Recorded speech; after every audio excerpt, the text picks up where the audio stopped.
Hello friends, good morning to all. Varahi Navaratri வந்து பார்த்திங்கன்னா இந்த இயர் ஜூலை 6ஆம் தேதி தொடங்கி ஜூலை 15ஆம் தேதி வரைக்கும் இருக்குது. உங்கள் வீட்டில் வாராகி படமோ சிலையோ இருந்துச்சுங்கன்னா தவறாமல் நீங்கள் பூஜை முறையை வந்து மேற்கொள்ளுங்க. வாராகி படம் சிலை இது எதுவுமே வச்சில்ல அப்படின்றவங்க வந்து ஒரு அகல் விளக்கில் வந்து வாராகி அம்மனை வந்து ஆவாகனம் பண்ணி பூஜை செய்ய நீங்கள் ஸ்டார்ட் பண்ணலாம். இந்த கோலம் வந்து பார்த்திங்கன்னா வாராகி அம்மனுக்குரிய கோலம்.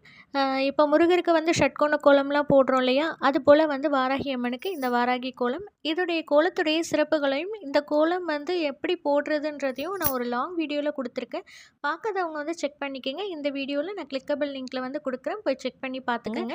இந்த கோலம் வந்து நீங்கள் தினமுமே வந்து வாராகி அம்மனுக்கு கோலம் போட்டு அரிசி மாவால் கோலம் போடுறது ரொம்ப ரொம்ப சிறப்பு. அரிசி மாவால் இந்த கோலத்தை போட்டு அதுக்கு மேலே வாராகியுடைய திருவுருவ படமோ சிலையோ இருந்துச்சுன்னா அவங்கள அது மேலே அமர வச்சு நீங்கள் பூஜை பண்ணுறது ரொம்ப விசேஷமாக இருக்கும். கூடுதல் பலன்கள் கிடைக்கும். கண்டிப்பாக ட்ரை பண்ணி பாருங்கள். Thank you so much.